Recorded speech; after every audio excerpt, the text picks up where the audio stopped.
اعوذ باللہ من الشیطان الرجیم بسم اللہ الرحمن الرحیم۔ عقائد تشیع کے زیر عنوان مسلسل بات ہو رہی ہے، اور آج 31 مئی بروز جمعہ ہم اپنا نیا موضوع شروع کر رہے ہیں، جو کہ ہمارا چوتھا عقیدہ اور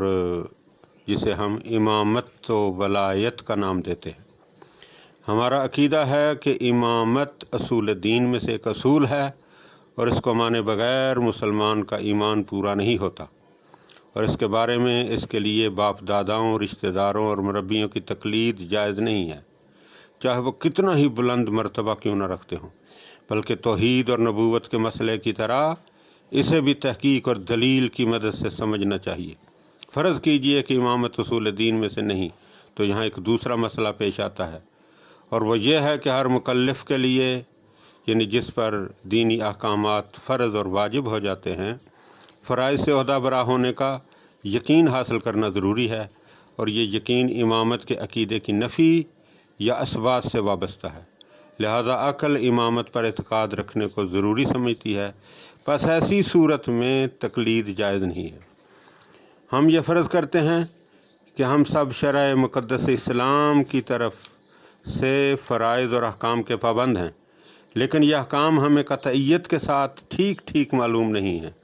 تو ایسی صورت میں کسی نہ کسی کی پیروی کرنا پڑے گی، تاکہ اس کی پیروی کر کے ہم اپنی ذمہ داری اور باز پرس سے یقینی طور پر چھوٹ جائیں۔ شیعوں کے عقیدے کی روح سے ایسا شخص جس کی پیروی کرنا چاہیے امام ہے، اور دوسروں کے لیے دوسرا شخص۔ اسی طرح ہمارے عقیدے میں نبوت کی طرح امامت بھی لطف الہی کا ایک مظہر ہے، اس لیے ضروری ہے کہ ہر زمانے میں ایک امام اور رہنما ہو جو پیغمبر اسلام صلی اللہ علیہ وآلہ وسلم کی جگہ انسانوں کو دنیا اور آخرت کی بھلائی کا راستہ دکھائے۔ یہ امام بھی اسی عام ولایت، دنیاوی حکومت کا مالک ہوتا ہے جو آن حضرت صلی اللہ علیہ وآلہ وسلم لوگوں پر رکھتے تھے، تاکہ وہ اپنے انتظامی طریقے سے قوم کے کام اور پالیسیاں چلائے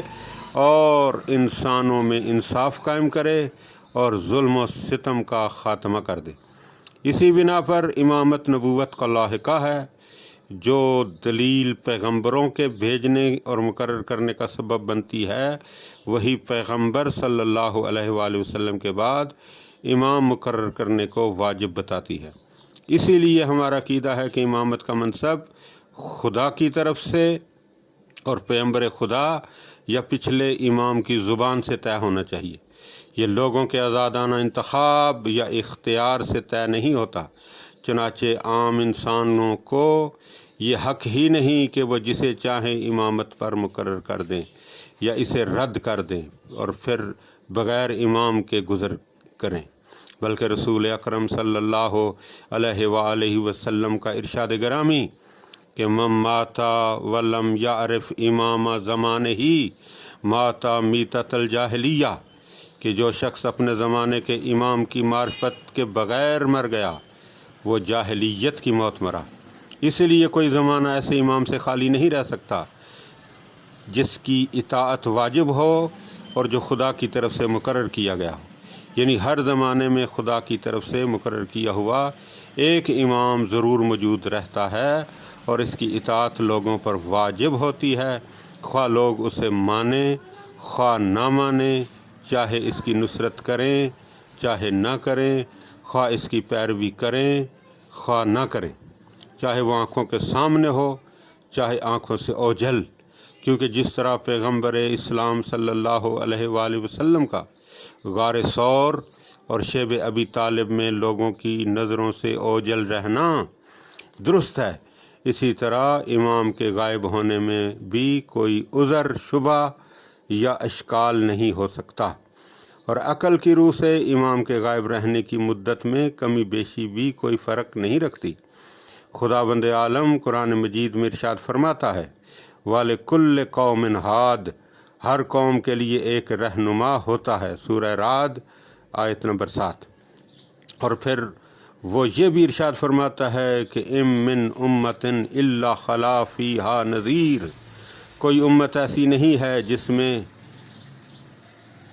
ڈرانے والا نہ آیا ہو۔ سورہ فاطر آیت نمبر 24۔ دعا ہے کہ خدا بند عالم ہمیں ان باتوں کو سمجھنے اور اپنے عقائد کو مضبوط و مستحکم کر کے ان عقائد کے مطابق اپنے اعمال کو سنوارنے کی توفیق عطا فرمائے۔ مومنین سے التماس ہے کہ ان بیانات کو آگے شیئر کیجئے، لائک کیجئے اور چینل کو سبسکرائب کیجئے تاکہ زیادہ سے زیادہ لوگوں تک یہ پیغام حق جو ہے یہ پہنچتا رہے۔ میں ان تمام مومنین کے لیے دعا گو ہوں جو اسے سنتے ہیں اور پھر اپنی زندگی کو سنوارتے ہیں۔ اللہم صلی علی محمد و آل محمد وعجل فرج آل محمد۔ اے خدا محمد و آل محمد کے صدقے میں ہمیں اپنے زمانے کے امام کی معرفت نصیب فرما، آمین۔